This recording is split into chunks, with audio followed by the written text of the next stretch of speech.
Hi అండి, నమస్తే. ఇదొచ్చేసి Monday రోజు బాబుకి లంచ్ బాక్స్ వ్లాగ్ అండి. లంచ్ బాక్స్‌లోకి ఇక్కడ నేను ఎగ్ రైస్ చేస్తున్నాను. చాలా బావుంటుంది. టొమాటో వేసి చేస్తున్నాను. సింపుల్‌గా టేస్ట్ కూడా చాలా బావుంటుంది. ముందైతే రైస్ పెట్టేసానండి. రైస్ ఒక గ్లాస్ పెట్టాను. ఇదే నా ఇది బ్రేక్‌ఫాస్ట్ కూడా ఇదే చేస్తున్నాను. కాబట్టి రైస్ మార్నింగే చేస్తున్నాను. రైస్ అయితే ఒక గ్లాస్ పెట్టేసాను కుక్కర్‌లో. ఒక విజిల్ వచ్చిన తర్వాత స్టవ్ ఆఫ్ చేసేసుకోవడమే. తర్వాత ఆనియన్స్, టొమాటోస్ తీసుకున్నానండి. టొమాటోస్ కొంచెం గట్టిగా ఉన్నవి తీసుకోండి. మరీ మెత్తగా, సాఫ్ట్‌గా ఉంటే అంత బావుండదు. మరి వాటర్ వచ్చేస్తది గదా! కాబట్టి అంత బావుండదు. టొమాటోస్ ప్లేస్‌లో మీరు కావాలనుకుంటే క్యారెట్, బీన్స్ లాంటివి కూడా తీసుకోవచ్చు. మొత్తం అంతా కూడా ఇదే ప్రాసెస్‌లో చేసుకోండి. చాలా టేస్టీగా ఉంటుంది. ఆనియన్స్, టొమాటోస్‌ని కూడా బాగా సన్నగా కట్ చేసుకున్నా. ఈలోపు రైస్ అయిపోయింది. రైస్‌ని స్టవ్ ఆఫ్ చేసి పక్కన పెట్టేశాను. తర్వాత ఇక్కడ నేను 3 గుడ్లు తీసుకుంటున్నాను. బాబుకి లంచ్ బాక్స్‌కి, ఇంకా నాకు బ్రేక్‌ఫాస్ట్‌కి సరిపోతుంది 3 ఎగ్స్. 3 ఎగ్స్‌ని పగలగొట్టి ఒక బౌల్‌లోకి తీసి పెట్టుకున్నాను. రైస్ అయిపోయిందని చెప్పాను కదా! రైస్‌కి కుక్కర్ మూత కూడా తీసేసాను. కొంచెం రైస్ చల్లారితే బావుంటుంది. రైస్ చల్లారిన తర్వాతనే వేసుకోవాలండి. అప్పుడే పొడి పొడిగా ఉంటుంది. మనకు ఆ పచ్చిదనం అనేది కూడా ఉండదు. బావుంటుంది ఫ్రెష్‌గా. ఇప్పుడైతే స్టార్ట్ చేసేసాను. ప్యాన్‌లోకి ఆయిల్ ఏసుకొని కట్ చేసి పెట్టుకున్న తెల్లగడ్డలు, కరివేపాకు వేశాను. వేగిన తర్వాత సన్నగా కట్ చేసుకున్న ఆనియన్స్ కూడా వేసేసుకొని అది కూడా బాగా ఫ్రై చేసుకోవాలి. తర్వాత టొమాటోస్ కూడా వేశానండి. టొమాటోస్ వేసిన తర్వాత బాగా కలుపుతూనే ఉండండి. టొమాటోస్‌లో ఉన్న వాటర్ అనేది కొంచెం బాగా తగ్గిపోవాలి. అప్పుడే బావుంటుంది ఈ కర్రీ. మనకి మామూలుగా మా సైడ్ అయితే టొమాటో బజ్జీ అంటారు. అలా చేసుకోవాలి ఇది.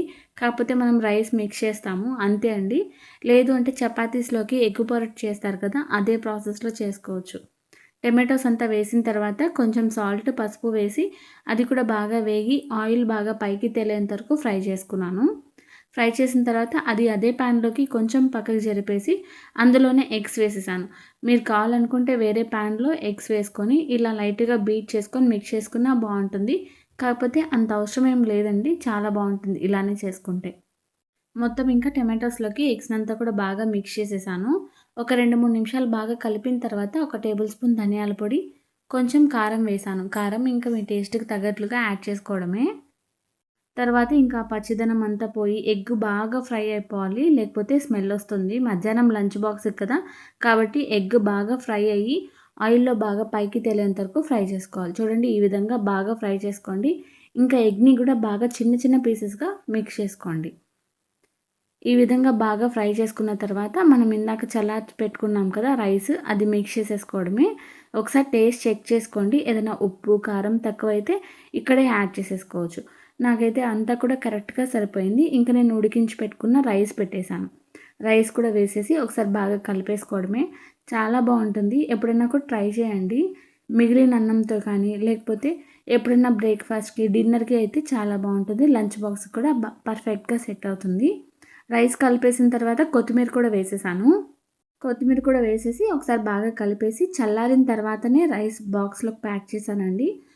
కొంచెం వెచ్చగా ఉన్నా కూడా కొంచెం చల్లారిన తర్వాతనే బాక్స్ ప్యాక్ చేశాను. అంతే అండి. ఇంకా ఇలాంటి రైస్ రెసిపీస్ ఏమైనా కావాలనుకుంటే కామెంట్ సెక్షన్‌లో చెప్పండి. నచ్చితే లైక్ చేయండి. ఇప్పటి వరకు చూసినందుకు చాలా థ్యాంక్ యూ. బాక్స్ అయితే ప్యాక్ చేసేసాను. ఇంకా స్నాక్స్‌లోకి బిస్కెట్స్ పెట్టాను.